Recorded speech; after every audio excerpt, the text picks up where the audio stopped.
안녕하세요. 저는 멘토 신범철입니다. 오늘 알아볼 기업은 한국컴퓨터고요. 한국컴퓨터에 관련된 이슈는 어떤 것들이 있는지 한번 같이 살펴보도록 하겠습니다. 일단 한국컴퓨터의 이슈를 살펴보기 전에 주가부터 먼저 살펴보도록 하겠습니다.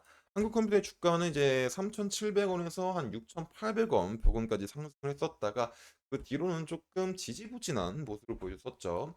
하지만 이틀 전인 2월 14일 날에 어마어마한 거래량이 동반이 되게 되면서 어마어마한 상승이 일어났다라는 겁니다.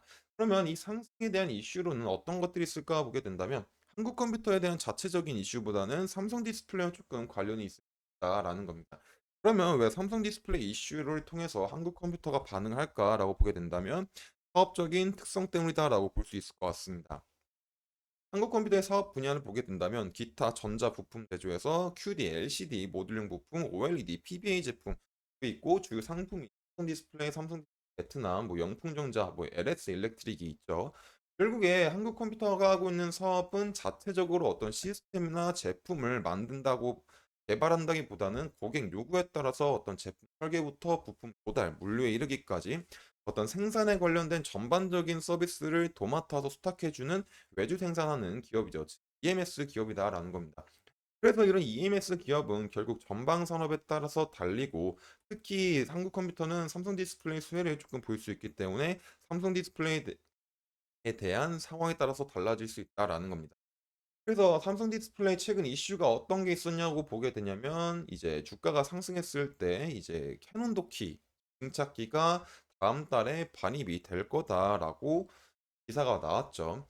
결국에 이런 증착기가 도입이 된다라는 건 앞으로 다가올 OLED 시장을 먼저 선점할 수 있다라는 겁니다.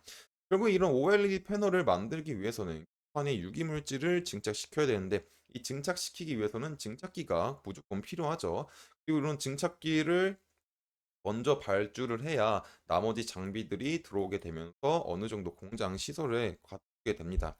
그리고 이런 증착기를 그래서 이렇게 증착기가 굉장히 중요한데 삼성 디스플레이가 뭐 중국의 BOE나 어떤 LG 디스플레이보다 먼저 더 빨리 발주를 했고 먼저 더 도입이 되고 있기 때문에 앞으로 다가올 IT OLED 시대를 먼저 선점할 수 있다. 그래서 이제 더 많은 패널을 생산할 수 있다 보니까 그에 관련된 한국 컴퓨터가 조금 주가가 반등했다라고 보시면 될 것 같습니다. 하지만 이런 캐논 도끼에 대한 증착기가 들어오긴 하지만 이 증착기가 들어온다라고 해서 바로 이제 디스플레이를 패널을 만들 수 있는 건 아니고 조금 어느 정도 설비를 이제 완성시키기 위해선 시간이 걸립니다. 그래서 한 25년 정도부터 증착기에 대한 가동이 시작이 될 것 같고 그래서 한국 컴퓨터도 어떤 매출이 나오게 된다면 25년도부터 조금 많이 나올 수 있는 상황이 발생될 수 있을 것 같습니다. 하지만 이번 상승은 그래서 이제 24년도 매출이랑은 조금 관련이 없을 수 있는데 기대감 때문이지 않을까. 기대감 때문에 주가가 상승했다라고 볼 수 있을 것 같습니다. 그래서 또 다른 이슈를 보게 된다면 조금 당장 나올 수 있는 게 그런 LCD와 아이패드에 대한 물량이다라는 거죠. 일단 이 기사를 살펴보도록 하겠습니다. 그래서 보게 되면은 이제 LCD 출하량 3.4% 증가, LG 디스플레이 생산량 50%좀 더 늘릴 전망이다라는 겁니다. 일단 이제 LG 디스플레이와 한국 컴퓨터는 관계가 없어서 여기서 봐야 될 게 뭐냐면 LG 디스플레이 목표를 보셔야 됩니다. LG 디스플레이는 LCD 생산 능력을 2023년 1020만 대에서 2024년 500만, 1500만 대로 50%까지 가까이 늘릴 거다라는 거죠. 그리고 이렇게 가까이 늘렸을 때 결국에 팔리려면은 받아줄 물량이 있어야 되는데 이걸 누가 받냐면은 삼성 디스플레이가 받을 것 같다라는 거죠. 그래서 이제 최근에 이 기사를 보시게 되면은 LG 디스플레이와 삼성이 OLED 및 LCD 공급 계약을 협의했다. LG 디스플레이 향후 5년간 삼성전자 OLED 패널 500만 대로 공급할 것으로 전망되고 올해 납품 규모는 70에서 80만 대 수준으로 지난해 공급한 것으로 추정되는 10만 대, 20만 대보다 최대 8배 가량 늘어났다라는 겁니다. 일단 뭐 이거는 OLED 부분이기 때문에 뭐 크게 신경 안 쓰셔도 될 것 같습니다. 그리고 이제 중요한 게 LCD에 대한 공급도 늘린다라는 거죠.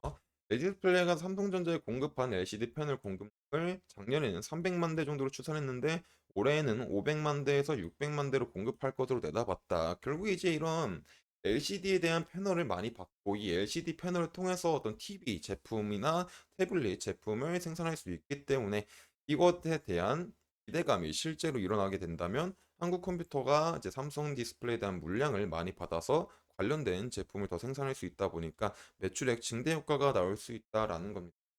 그래서 이제 이런 기대감들로 인해서 한국 컴퓨터에 대한 주가가 조금 상승했을 수 있다라는 거죠. 그리고 또 다른 하나는 이제 아이패드 물량이 있겠죠. 아이패드 물량 같은 경우는 기존 1만 대에서 삼성 디스플레이가 400만 대를 받게 되고 있는 상황이고, 근데 이제 문제가 애플이 이제 1000만 대에서 800만 대로 줄였다.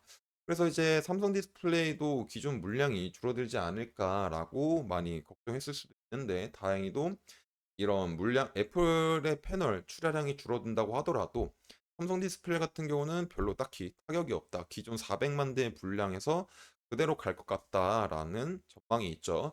그리고 그렇기 때문에 이제 그런 아이패드 물량 면에서는 뭐 한국 컴퓨터가 그렇게 이제 막 피해를 볼 만한 상황은 나오지 않을 것 같다라고 보시면 같습니다.